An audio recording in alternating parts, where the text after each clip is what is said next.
Welcome, everyone. We are here with you live with another amazing interview and episode of the Martial Arts Experience, coming to you with episode 18. Now, we're really excited tonight. We have an unbelievable guest, a martial arts icon, and we're going to dive right into our show tonight to bring him aboard. And is none other than the legend, the Black Dragon himself, Ron Van Clief. How you doing, sir?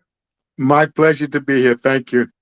Thank you so much for joining us. Now, for our viewers, you're joining us all the way from Hawaii, and the beautiful, beautiful Hawaii, right, sir? Yes, sir. How's the weather? You don't have any snow, New Jersey snow there. 80 degrees. Oh, well, I'm jealous. I'm jealous. I was in water yesterday. Now, what time is it there in Hawaii now, sir? It's 1:19. 1:19. So it's 1:19 in the afternoon. And, Yeah. and you're a very, relaxed person, sedentary, right? So you don't do anything. What have you completed already by what o'clock, sir? What have you done already? Well, I'm finishing up a proposal for a TV series that Netflix has approved. It's called The Super Weapon. They want 5 episodes. So I'm writing those episodes out now. I finished 2 and looking to finish 3 more. Actually, you're in Super Weapon 2. Wow. Yeah. I also put your trailer for your movie. Thank you, sir. Thank you so much, sir. I really appreciate that. Thank you. Thank you. Now, when Super Weapon, when does that come out, sir? When does that come out? Probably February. February? Okay. Yeah. And now you're working on this Netflix. That's unbelievable, Yeah, sir. I'm trying to finish 5 episodes is a lot for me, you know? Right. I went in with the idea of doing 1. They suggested a series, a mini series. And so I got hooked in, right? Absolutely. Content is king. I can feature a lot of my friends, though, which is really going to be nice, you know? Right, right. Always giving back, sir. You're always giving back. So let's just start for my viewers, right? And I know you do a lot of interviews, and I know you've done a ton, but real fast, what got you started in the martial arts? What got you started? My younger brother, Pete, he encouraged me to go to the St. John's Community Center to train with Moses Powell when I was a kid. My brother knew him before I met him. And I studied with Ronald Duncan and Moses Powell at the St. John's Community Center and George Cofield. Wow. One was jiu-jitsu, Shotokan, and ninjutsu. So it was I was 16 years old when I started training. And so I trained until I went into the military. I went in the Marine Corps in 1960 and went over to Okinawa. Started studying karate there, Ishinryu and Shorin-ryu, and met Charlie Bonet. You know, we were Marines together. Wow. We both actually went to Vietnam. Wow. Thank you for your service, sir. Thank you for your service. I came out in 1965. Well, I was in the reserves till 66. I became a New York transit policeman from 1965 to 1969. I joined the Screen Actors Guild in 1966. In my first show, I was a taxi driver on Kojak with Kelly Savalas. Wow. Now I'm gonna put up this picture. That's the officer uniform there, sir? Yes. And that's when I was 16 years old. I was really into bodybuilding and gymnastics. It helped me with the martial arts because most of the guys that I knew that did martial arts weren't physically fit, you know, and being physically fit was my priority. Right, right. Wow. And that was kind of the heyday, you know. Obviously now 2024, martial arts now is much different than when you first started. Oh yes. It's more full contact, no holds barred kind of things now, which I'm in favor of. Right. I was not really a fan of point karate. Okay. Too much like tag, although I did it for decades. Right. You know, I competed from 19 '65 to 2011 Mm. Wow. in karate tournaments. Right. I Wow. did 900 tournaments. I retired as a 5-time world champion and a 15-time All-American. Wow. And in 2011, I started competing in jiu-jitsu tournaments. So I've competed in jiu-jitsu now about 12, 13 times. Uh, Wow. I lost my second match at the Worlds last year in Vegas, but I'm going back again. There you go. There you Um, go. I started training with the Gracies in 2010 when I Okay. moved here to Hawaii. Um, I had an interest in it because I fought Royce Gracie at UFC 4 when I was 52 years old. Well, 51 and 11 months and 15 days. So I was 2 weeks shy of 52 when I Right. fought Royce. He was 27 at Wow. UFC 4. It Now, was spectacular. It was now, a wonderful experience. Shidoshi, what made you want to do that? What at 50, at Who, 51? who wouldn't want to do that? No time limit, Right. zero rules, no silly weight divisions. Right. It was pure. Who would not? I tried to get in UFC 3, but I missed it. Okay. Okay. Wow. And so they didn't want me to do it. They came to my gym. They brought some guys for me to spar with. I even ran the New York Marathon before I fought in UFC 4 to show that I was still in some kind of shape Right. to be And able to. you looked phenomenal. You looked They did, phenomenal. they didn't think I was capable of doing it. Can you imagine? Wow. 52, you're old, but you're not dead. Correct. You Yes. know, and, Yeah. I felt really I got a little pissed off in regards to that Right. because I've been in martial arts 60 years and I always train hard. Right. You know, I go like now when I go to spar to the jujitsu, I go for the sparring. Mm. I go for if I don't do 4 to 6 rounds per night, 3 nights a week Right. sparring, Right. it's like it's not worth going. Wow. And I always am rolling with guys 50 and 60 years younger than me. Right. There's no one in the school near my age. There's one black belt, he's 71. Mm. And that's Grandmaster Helson Gracie. So, I mean, so there's nobody there Right. anywhere near my age. But I love it there. I mean, sometimes you're the hammer, sometimes you're the nail. But when I go there, I have a wonderful experience. I mean, it's wonderful. I don't know if a person could understand getting on a mat and rolling, grinding really hard with guys, you know, arm Right. bar, triangle, omoplata, you know, knee bar, ankle cranks, everything. I started when I was 68 with Helson. Wow. I ran into him in Costco Wow. here in Hawaii. I Wow. looked at him and I said, "Oh shit!" I told my wife, I said, "It's Helson." And I went over to him. I said, "Man, what are you doing?" He says, "I have a school here." I was there the next day, and 14 years later, I'm still there. Wow. Do you feel that that's because you're just so active and I mean, you obviously, when do you sleep? When do you sleep? Are you Well, sleeping 6 hours, 8 hours, or no? I try to get to sleep between 10 and 11, but I always wake up at 6 o'clock. Programmed. That's from all those years in the military, and that's my time. I get up, I do my little exercise, and Right. I get myself ready.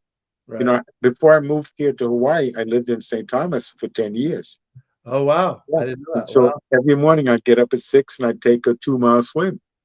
I did that for 10 years. I used to Wow. swim to a place called Shark Island. It was magnificent. Wow. Here, the water's a little colder than St. Yeah. Thomas. St. Thomas was bathwater. Here, it's a little chilly. But I started with the Wim Hof breathing method, Yes, yes. and I've been doing that and the cold showers and all that, the cold plunges. I'm doing that 3 times a week. Good Wow. stuff. Good Wow. stuff. I'm no longer sore from class. Wow. That's amazing. Yeah, Wow. yeah. it makes a big difference. Uh, it was hard to start because I don't like cold water, Right. but you start out 1 minute in the cold shower, you build it up to 2, you build it up to 3, you build it up to 4. After 2 minutes, it's not even cold anymore, truthfully. Wow. At Wow. 3 minutes, it becomes warm. Mm. Think about that. What your Yeah. body does, it adapts. Right. Right. And when you get out of the water, all the blood that didn't go to places where it normally doesn't get to, it goes all over. The blood just completely saturates your complete body. It's it's a new beginning for your body. Wow. I mean, this cold plunge thing Yeah. really has a super benefit for inflammation, for any muscle stuff, any nerve stuff. It's a godsend, really. And it's made a complete difference in my workouts. Wow. Because I was I going to used to be ask. sore all weekend. Yeah. From Tuesday, I'd be sore from class. Wednesday, Thursday, I'd go back to class. I'd get sore. I'd be sore again. Thursday, I'd go to class. By Saturday, when I do my Saturday class, before I started taking the cold showers, I Mhm. could hardly walk, but I'd go anyway. Wow. Okay. But Okay. now it's amazing the difference. Wow. It's amazing the difference. Yeah. And I think that's so important for martial artists because especially as you get older, so many people with bad hips, bad knees, right? And you don't even have to be a Everybody martial my artist. age, they're like invalids. They got walkers and they got canes and wheelchairs and all kinds of stuff. It's cool. I don't want to go out like that. I'd Right. rather have a heart attack on the dojo floor, as I told Helson the other day. I said, if I'm going to go, man, I'm going to go on the mat. Wow. Yeah. There you I don't go. want to go in a hospital full of tubes and the normal. I You know, understand. that's, Yeah. and I think the body's made to move. If you don't move every single day, you're dying. Correct. We're Yes. like sharks, but we don't realize it. We have to keep moving. You Right. have to. There's no if that. There's no leeway in that at all. Right. You have to work out something Something. every single day. Mm. Mm. I get up, I do my exercise, go on my computer. I'm editing 3 films at one time. You Wow. know, uh, Yeah. I'm, I've written 6 books this year. Um, I worked on 4 films this year. I just finished 4 premieres in 1 month. 60 Wow. hours in the plane. It was too much. Oh man. And Yeah. I'm grateful. I'm so grateful to be able to that people still want me at 82 years old. Shit, Yes. man. Ron, you Um, don't look 82, sir. I hope there's 30-year-olds that don't look at nothing like you. So God I bless. know I'm fit. I got a 6 pack. I got all that stuff. But what happens is the way you look at everything is quite different when you age. Um, I go to the dojo because I know if I don't go, I'll be dead. It's Mhm. real simple. Right. It's Right. real simple that there's no choice there. Get your lazy fat ass to the dojo, and that's it. You know, Right. I Right. curse myself in the morning. Look in the mirror, you fat fuck. Get your ass in there and get that band and do some push-ups and some sit-ups and stuff. You know, Yeah. Yeah. uh, I can only say that I've had some wonderful mentors in my life. Okay. From when I was a kid to when I was a teenager. I met Steve Reeves, the guy that plays Hercules. Mhm. Mhm. I met him in the 80s, man. And Wow. I actually trained him in martial arts and fitness when he had his shoulder replacement surgery in Wow. New York City.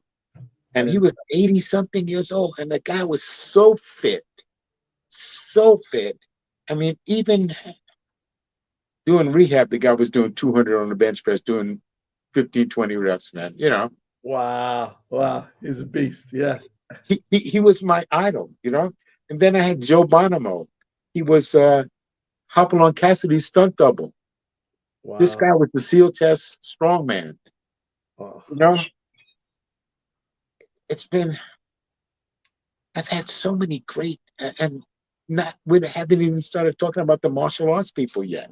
Right. Right. Peter Urban, Frank Ruiz, so many greats I've had the honor of being mentored by, you know, Wow. Wow. and it's the people that I've been involved with that have motivated and have inspired me to keep going. I met Bruce Lee in 1966 up in California. I, Mm. I had just gotten beaten by Steve Muhammad at the internationals, in Long Beach. Joe And Muhammad. Yeah. Ed Parker introduced me to Bruce, and he said, Bruce said to me, "You know what? You're the Black Dragon." I was like, "Oh shit!" And I just lost. But he told me Bruce had a wonderful sense of humor. He told me that Steve Muhammad had the fastest hands he had ever seen. Wow. Yeah. So I Wow. mean that if you want a testimonial, Yeah. uh, Yeah. Yeah. Bruce just gave. to Yeah. get one from Bruce like that, Right.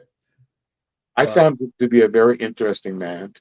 Um, we smoked some weed together, a few times. Um, I even sparred with him a couple of times. Wow. When we met, we went to we hung out in the hotel and smoked weed all night, right? And in the morning, we were doing self-defense on each other. I mean, what a cool guy. And I'm calling him Seafood. He said, no, no, no, call me Bruce. A really down-to-earth guy. I Oh, mean, I did not expect, that.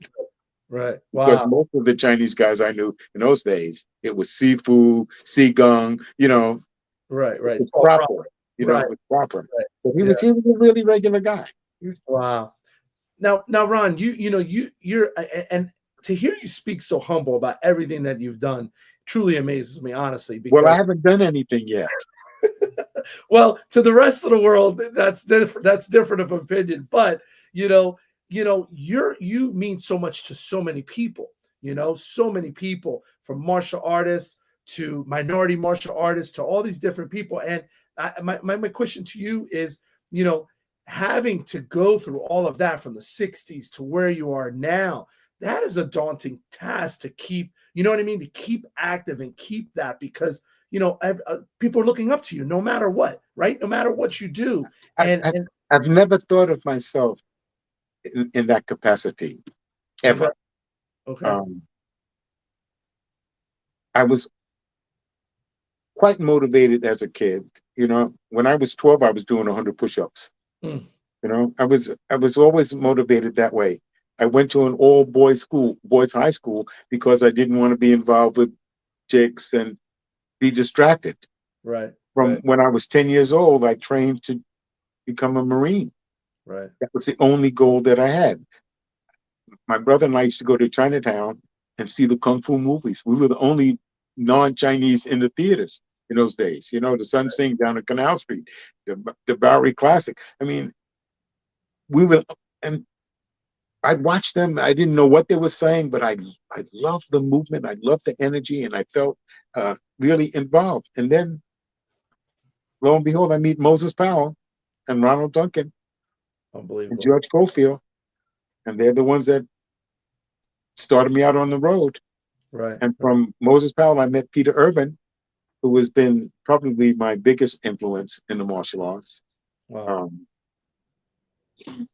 has been my almost father figure. He was my mentor. He's the one that made me create the Chinese Goju system. He made me write my first book in 1980 in the Manual of the Martial Arts.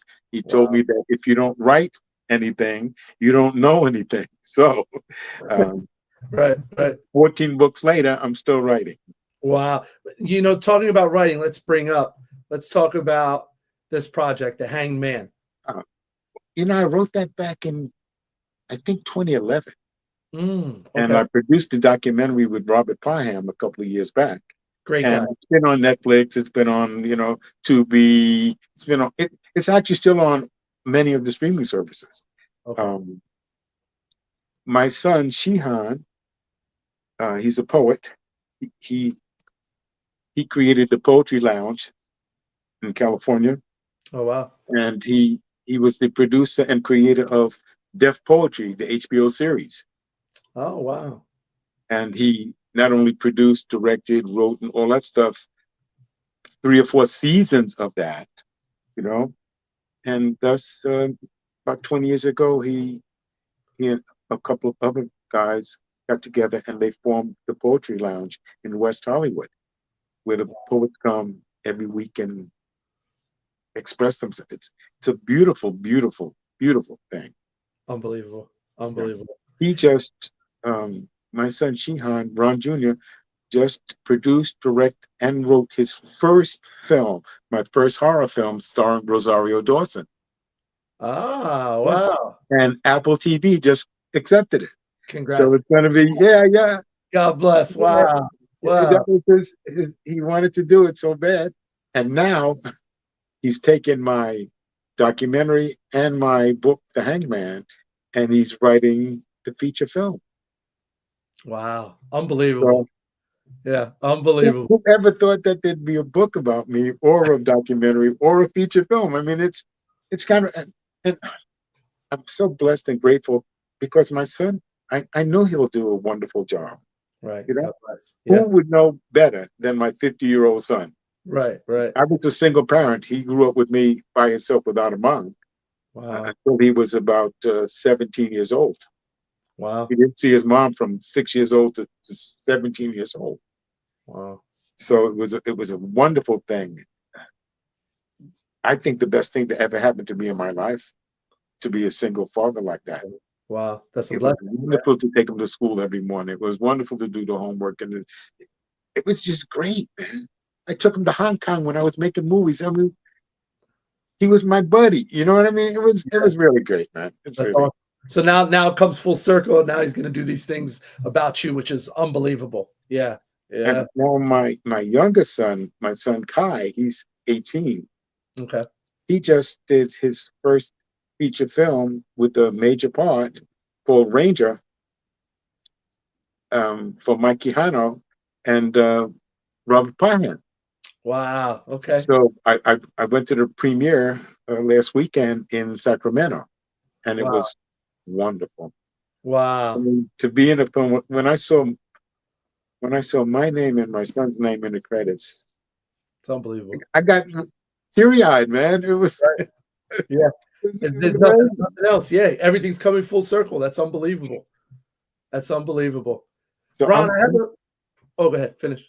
I'm really concentrating on writing now. I've been training with the Gracies almost 14 years.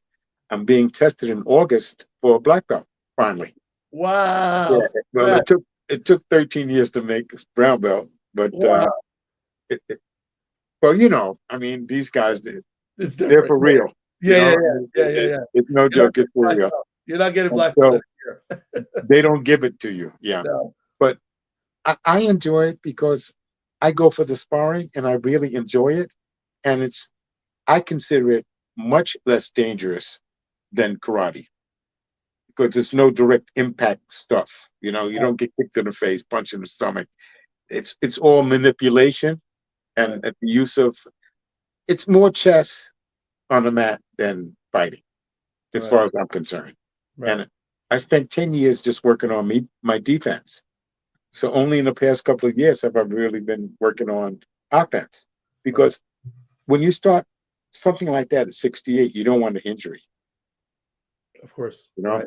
Right. I've had injuries. I had 5 ribs broken. I've had my nose broken, teeth knocked out. I've had all of that stuff Right. in karate. And, you know, Right. in this, I've had minor injuries, you know, thumb, finger. You know, I did have some rip book. I did bite through my tongue. I had some stitches in my tongue, stuff like that. But Yeah. minor stuff compared to concussions and fractures. And, you Right. know, Right. Right. From the impact. Yeah. I mean, Yeah. from karate, I had my nose broken like 7 different times. I said it twice myself. So Yeah. I'm Yeah. enjoying the jujitsu very much, very much. That's Truly, amazing. I can say that I enjoy it even more than when I was doing karate Wow. regularly. Wow. Um, the attitude in the dojo was more family like. In the karate dojos, everybody was just trying to kill you when we started sparring, you know. Right. But Right. in jujitsu, they're really family oriented. Guys will tell you while you're sparring what not to do and how to get out of stuff. Wow. That never happens in karate dojos. No, no, no, You no. know, he could punch you in the face with the same punch 18 times, and there would just be 19 times. You know, Right, right, so right. I'm really enjoying it.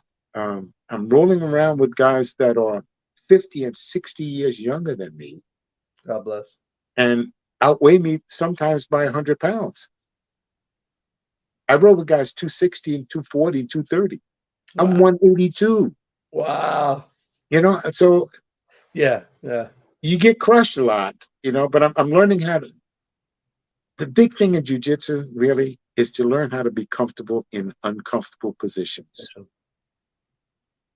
Really just, and it takes a lot. I had 5 broken ribs 11 years ago. I rolled with a 35-year-old, 6'7", 340-pound guy. Wow. 340. That's a big boy. Yeah, He yeah. took me down with a double leg. He smacked me down like you turn over a pancake, right? He smacked me down, and then he mounted me by sitting on my chest. Wow. I broke 5 ribs immediately. Emergency room, hospital. Right. Immediately couldn't breathe. Wow.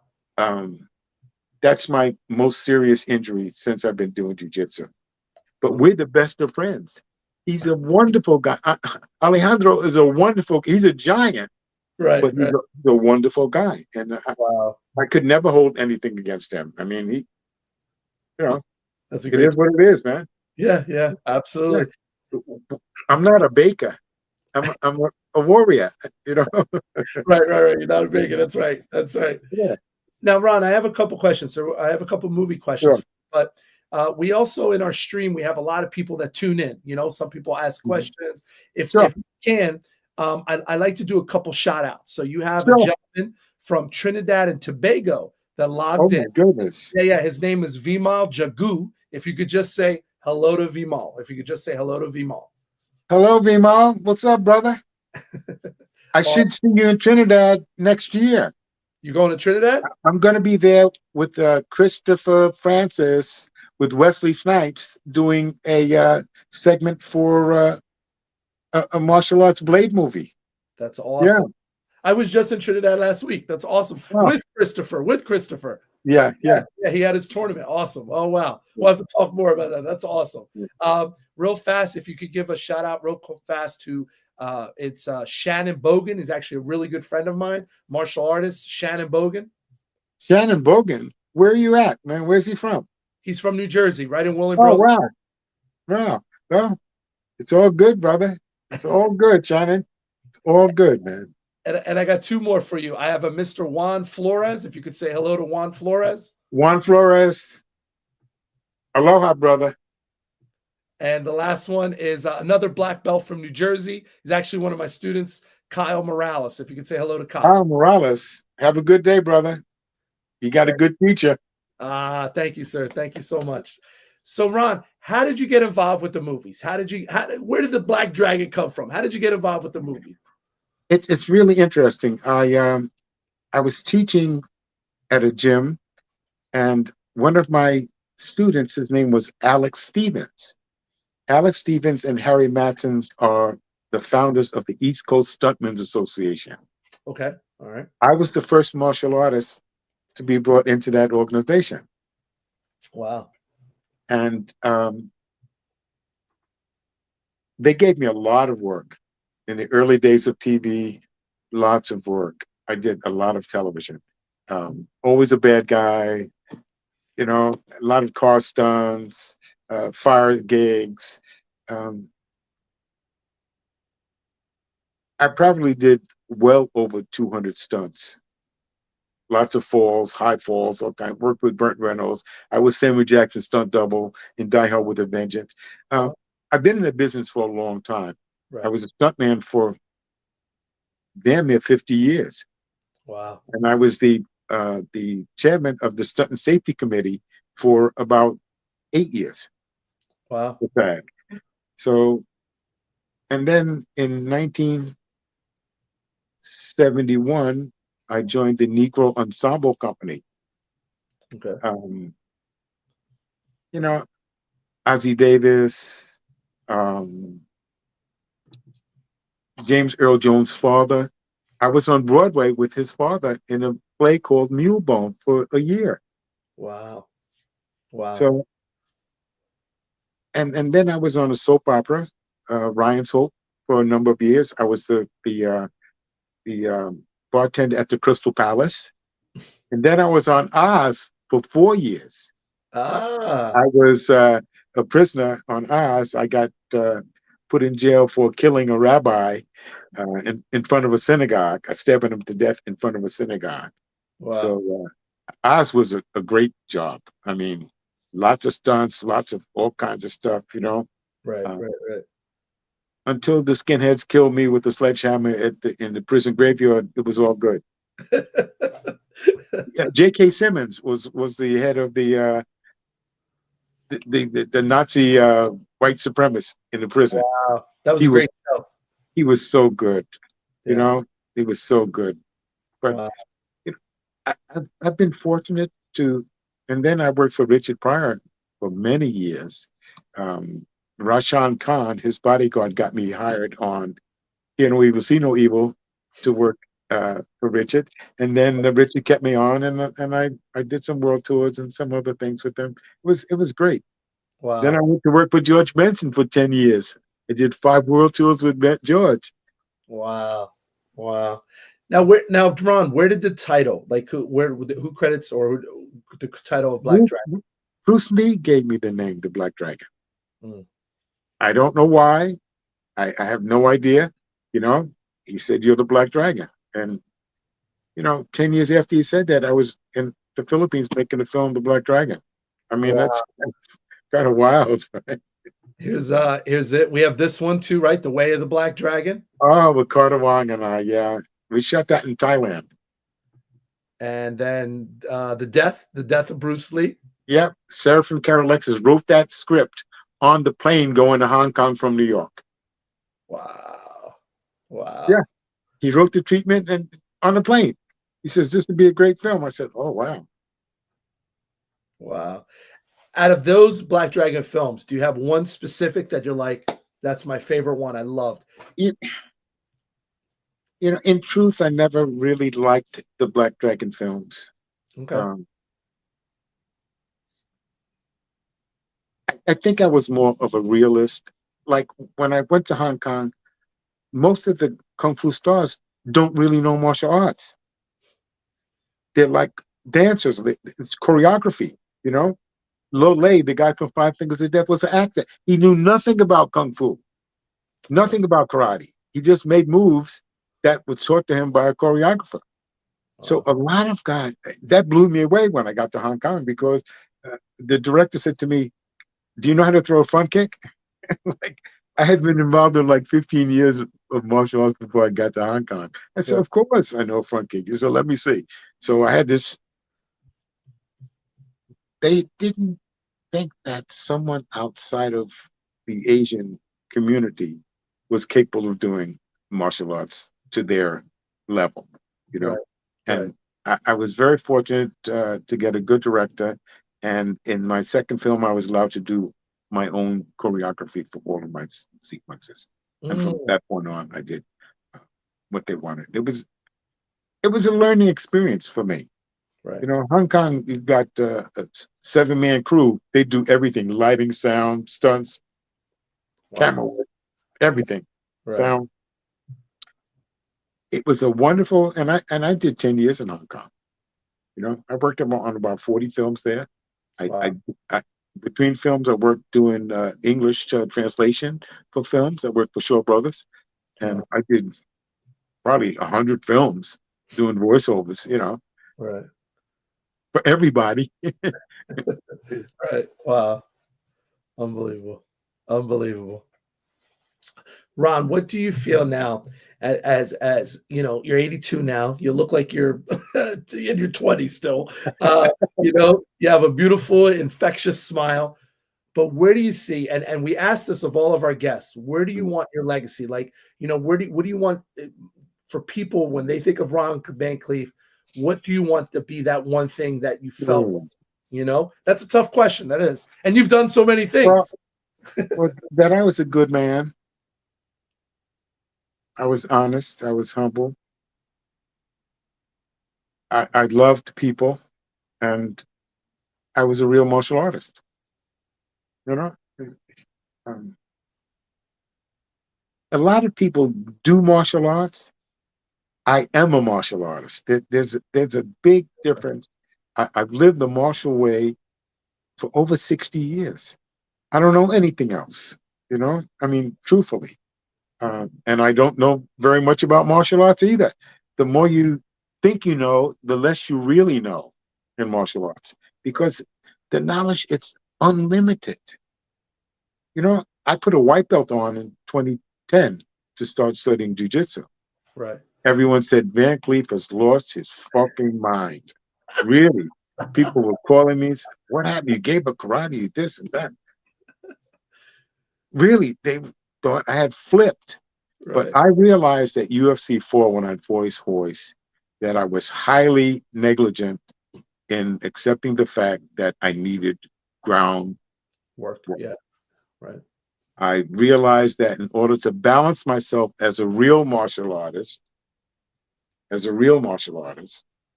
that you have to have ground and stand up. You have to do both.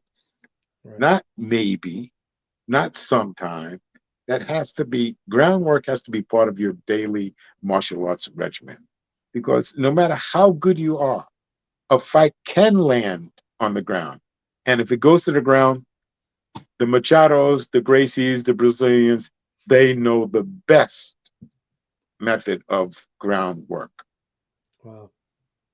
Because either one, the Machados or the Gracies, their alphabet is very similar. And once you go down, they're in control. Right. Right. They're in control. I don't care how good you saw the first 10 UFCs, how dominant they were Right. until people started doing jujitsu also and wrestling and all kinds of stuff. I think if you're a martial artist, you have to be trained in various disciplines. You know, you have to have weapons training, you have to have hand stuff, foot stuff, ground stuff. You have to, or Right. you're incomplete. Right. Right. So that's my view of it. That in order to be a complete balanced martial artist, You have to do both. you have to do all. Absolutely. And in the streets, there's no rules, there's no time limit, there's no weight restriction. Shit can jump off, you have to go to work. Right. And if you don't have the tools, it's the toolkit. You don't have all the tools, you're not going to be able to survive any situation or any incident. Right. So Right. I learned from the UFC. You know, 1 week before I fought Hoist, I broke my left ankle wrestling with a Wow. guy by the name of Leon Stevenson, a 230-pound, 6'2" guy that wrestled, that was training me for the UFC. Wow. I hit my ankle on the wooden frame of a judo mat and broke my ankle 1 week before I fought Hoist. Oh man. 1 week. And so I faked it, Right. you know? Right. Right. I just put an ace bandage on my ankle and continued my training. And they wouldn't let me wear the ace bandage at the UFC. So I just grin and bear, man. Let's Oh, rock. oh How my. could I not do it? Everyone said, even Timak, no, you shouldn't do it now. Your ankle, this. I'm going. Wow. You know, you you commit yourself to something, then you have to do it. Absolutely. Right. Right. If I were on the street and my ankle was broken, would I still have to function? You're damn Absolutely. right, I'd still have to function. Absolutely. So I gave my word to go there to do that. I did it. And the next day, Elio, Royce's father, told me he was so proud of me. We talked for a long time. He was a very nice man, very Oh, nice man. And he's the one that recommended to the to Bob Meyerowitz and Campbell McLaren, who were the owners of the UFC at the time, to make me the first commissioner of the UFC. Wow. I, Wow. I did that for maybe 8 or 9 events, Okay. and then I resigned because it wasn't really what I wanted to do. Right. But it was a great experience, you know. Um, it was a great experience creating the super fights and all that stuff. You know, it was really good. We even picked these bad guys like what's his name? Oh my goodness! Oh my goodness! One of the first bad boys of the UFC. He was like Tito Ortiz, but he was a white skinhead. Tank Abbott. Oh, okay. Okay. Okay. They bailed him out of jail to go to the UFC. So yeah, Oh, wow. yeah. Wow. Unbelievable. It was a great experience, you know. And if we're going to leave any legacy, it's got to be you can never quit on yourself. Right. You Right. know, uh, you have to keep going no matter what happens in life. Right. You know, like people are political with Trump and this and that. No, it doesn't matter. None of that matters. What matters is what you do every day in your life. Right. That's what really matters. Right. Right. Right. Yep. That's what really matters. Yep. Yep. But that's that martial way. That's right. That's embracing who you Yeah, are and moving forward. Yeah. yeah, Absolutely. yeah. Absolutely. There's only one way to keep going. Take a deep breath and take the next step. You know, Right. Sensei Irvin would say to me, and I lived with him when I was divorced from my third wife. Right, I lived with him for almost 3 years, and we shared a loft in Chinatown. And he would say every morning, "Let's go, keep going." Right, there Right. is nothing else, and next. Wow. That was his way of dealing with life. Totally. He was Wow. more like my father than my father was. Wow. It's a big statement. Wow. You know, yeah, Yeah. he and Moses Powell were my dads. You know, Right. when you're 15 years old and you see a masculine, strong, uh, intelligent person, of course you have to emulate them. Right. Right. And Moses Powell was was my Superman, my Batman, my superhero. You Right. know, there was one finger rolls, all that stuff was to me it was magical. It was amazing. You know, Right. and I'm so happy that I'm still able to go on a mat, even though these guys crush me and kick my butt sometimes. Go and I enjoy the training. Wow. Going to the dojo is the happiest time of my day. Wow. The happiest. I'm so happy. I take a bus there. It's a 10-minute on the bus. I'm listening to some Snoop Dogg or something on with my earphones, you know. And I Yeah. go there and I see everybody's on there sweating. I just jump my gi on and zoop. Jump in. All Yeah. right, yeah. That's awesome. And I'm always happy to be there. People say, "Why are you so happy?" Look, I get a chance to come here with you guys. No one my age ever does this kind of stuff. No. No. You know, I Yeah. get there and I get to roll with these young, strong, talented guys. And I'm never injured. You know, I mean, little stuff hitting the lip, you know, Yeah. bullshit. Yeah. It's just a wonderful, wonderful way to pass your life. Right. You Right. know, I don't consider myself good, but I learned something from everybody, from white belts. And and I think they learned from me. Mm. People are always saying, "Man, I hope I'm able to do this when I'm your age." You can if you don't stop. It's Right. the whole deal is consistency. Right. I've been a Right. martial artist for 65 years. I can't do anything else. You know what I mean? I I know. really can't. Yeah. Yeah. And I don't want to. Right. As I told Helson the other day, he says, "You know, you're gonna have a heart attack." If I am, it's going to be on the dojo floor with one of those badass black belts. Right. Right. Right. Wow. Wow. Oh my God. And you know, I've been working for the past couple of years on some film ideas. I Right. decided to do a documentary, The Super Weapon, and now it's going to be a mini series, so it's going to be 5 or 6 episodes of that. And the Black Heroes of the Martial Arts was a book that I wrote in '94, and then I wrote another one in 2000 something. I believe that we have this opportunity to pass on the legacy to the next group. And in order for them to pass something on, it has to be valid.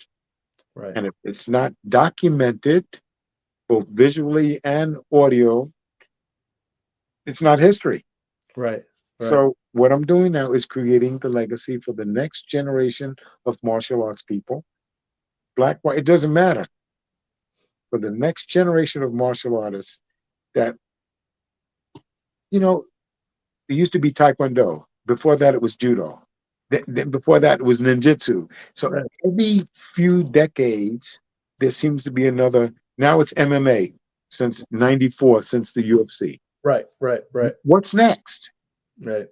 You know, what's next? Right. So Wow. I'm writing my books. I'm consolidating 4 books into one now to make the ultimate Ron Van Clief guidebook, which will feature fitness, martial arts, Right. um, all kinds of stuff. You know. Now, So, Ron, where does this is my last thing I got to ask here. mm. Where does the cartoon AI world come from? That's the Oh next well, project. a few years ago, about 4 years ago, I started working with Datrix um, Master Art. Um, we have gotten together and produced a series of shorts. They are the Tao of the Black Dragon. Hmm. And it's like a James Bond character, but it's me with my name and my voice. Yeah. The animation is 3D without glasses. So it's Wow. really something special, you know? It's really Wow. something special. And that's what I've been working on for the past 3 or 4 years. It's a big project, and we're close to getting the right deal now for it. Good. And I'm very excited regarding it. I think that it's necessary to have another superhero, but one that looks like us, Right. Right. you know? Right. And it's like I have a team, like Mission Impossible team, and I even got my old friend Charles Bonnet. He and I were Marines together. Even though he's passed away, I am using him as one of my team members in my Black Dragon team. Quite quite wonderful guy. He was, and I don't want him to be forgotten, so I had to include him. You That's know, awesome. That's awesome. um, But I think that's important though, for like you said, for people, and I share this real fast is mhm. there's so many people they want to see, for I think for decades, right? Heroes have been, viewed as a certain way or they look a certain way. And I Yeah, feel as, minorities, Hispanics, African Americans, it's it's it's it's needed. It's needed to yeah, have, I think, for the young kids to see. And what hit me, and I share a quick story with you, is I was doing the promotion for Killer X. I had a mhm, middle-aged Hispanic guy come to me and he had seen the movie. It was in like Reading, Pennsylvania, somewhere. And mhm. he said, thank you for doing that. He said, because, a lot of Latinos always get, they're the rapists or criminals or something in the movie. So to see that it was a Been hero, there, done that. right? So Yeah, it's yeah. so important. So, the tile of the Black Dragon, of course, like that's amazing. That's amazing. And the influence and how important and influential it is. And they'll see the Black Dragon Mobile, which is a Lamborghini that flies and goes under the water. Oh, wow. Lots of gimmicks, lots of stuff. Mission Wow. Impossible style. That's And awesome. the 3D without glasses is amazing. Wow. Wow. Really, it's truly amazing. So I'm do you so think that proud to be involved 2025, with it. a Huh? 2025, it'll be released, you're hoping? Is that what Yeah. you're Oh yeah. Oh yeah. Oh, Wow. for sure. For sure. But That's you can go onto my website, the www Tao of the Black Dragon, and play my video game. oh, We wow. already have the video game. There's a demo version, a beta version on now that you can play, or you can go to my site, www.blackdragonfan.com. Okay. Let me see if I can get that up. You said it's blackdragonfan.com? Yeah.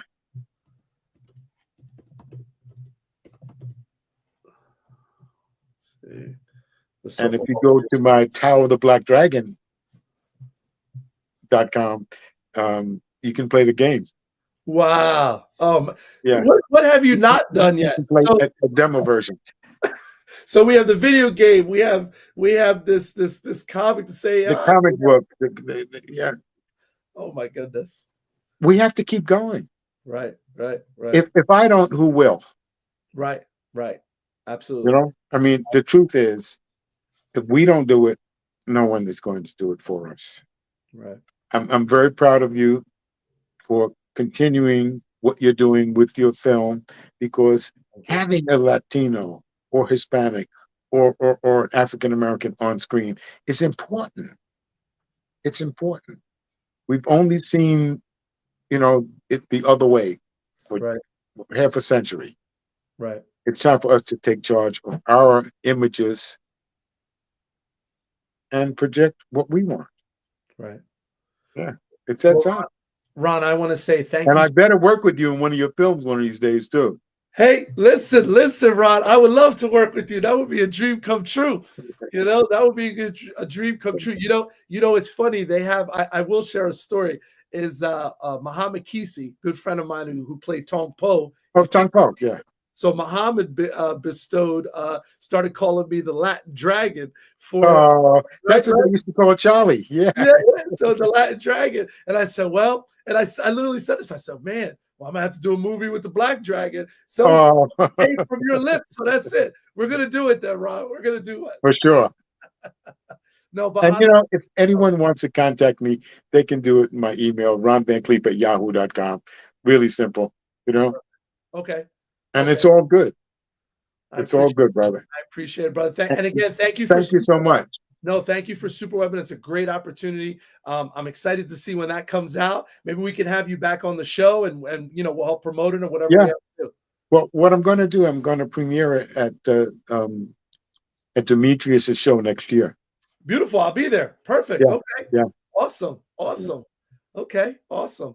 Well, so all of my viewers, you guys heard it first. This was a special interview with the legendary, iconic Black Dragon, Ron Van Clief. Ron, thank you for tuning in tonight. Thank you. I appreciate you. I appreciate everything you've done for martial arts. It's all good, man. Any final words? Any final words before you go? Keep training. Keep training. Never give up on yourself. Let's go. Keep going. There is nothing else. And next. Absolutely. You heard it first, guys. Next. The Black Dragon said it. Everyone have a blessed night. Thank you so much for tuning in tonight.